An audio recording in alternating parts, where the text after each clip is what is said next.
Good morning po. Nandito po ako sa garden namin. Maghahanap po ako ng gulay na pwede kong makuha na ilalagay ko po sa bangus. Sisigang po ako ng bangus sa bayabas.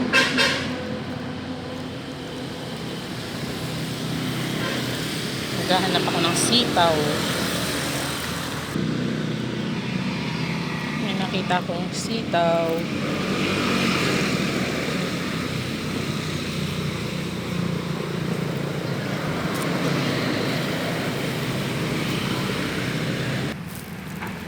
Ito pa, maliit na sitaw. Wala pang bunga yung mga talong dito. Nagsisimula pa lang mamulaklak.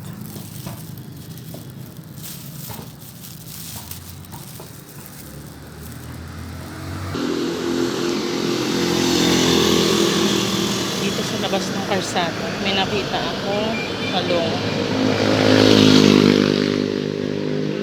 Lang siya. Pwede na yan. Kukuha naman ako ng okra. Ayun, may batang makulit. Axel, anong gawa mo dyan? Umalis yung batang makulit. Ay, wala na palang bunga. Magulang na. Kukuha na lang ako ng talbos ng kamote.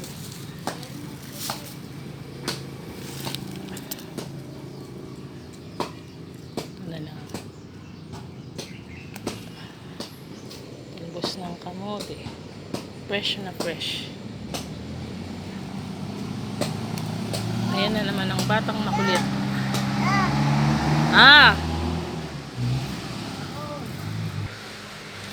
Si Doggy. Kukuha ko ng marunggay. Yung aking halaman, hindi ko pa siya naayos. Yan. Nandito sa puno ng sampalok. Ito nakatanim sa puno ng sampalok. Ang lalaki ng dahon. Ang lapad na. Nandito ang aming marunggay. Kuha ko na ang marunggay. Ang ganda ng dahon niya. Kakatrim lang kasi. Yellow green na yellow green. Yan. Doon tayo sa kabila. Ito yung mga okra. Mag-harvest ng okra. Yan. Ilalagay ko sa sinigang sa bayabas na bangus.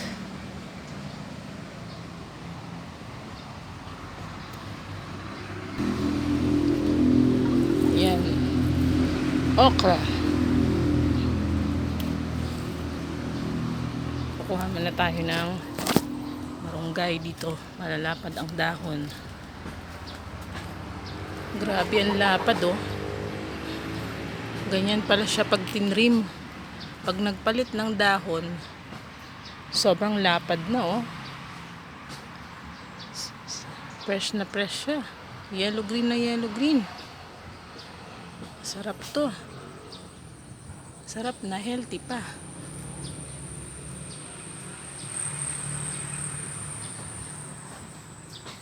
Mayroon pa kaming saging dito.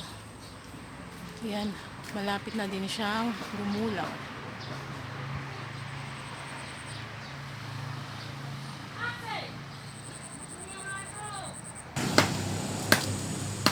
Kukuha naman ako ng bayabas, pang-asim.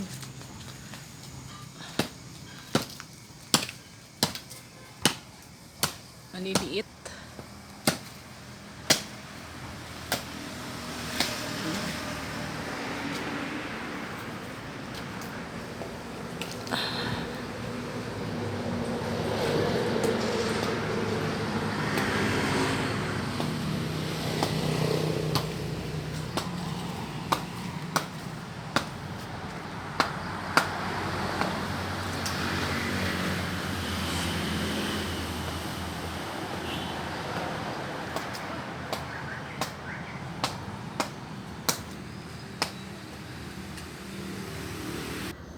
Ito na lahat ng na-harvest ko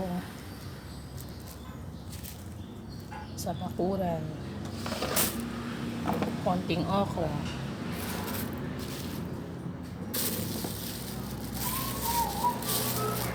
Marunggay. Ayan. Okra. Ayan, talibos.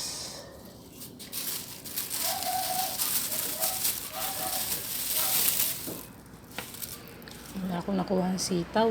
Naubos na. Nasira yung bulaklak sa ulan. Hindi na siya lumaki. Konting talong din. Naaagad kasi lagi nakukunan. Kaya wala. Konti lang ang aking nakuha. Bayabas. Guava. Wala nang laman ng aking supot. Ito na lahat ng na-harvest ko. Marunggay. Fresh na marunggay. Konting sitaw. Talong. Okra. At yung guava. Hindi nga lang siya masyadong hinog. Talbos ng kamote. Sarap yan. Ihalo sa sinigang na tilapia. Ay, bangus pala. Yan lang po. Salamat.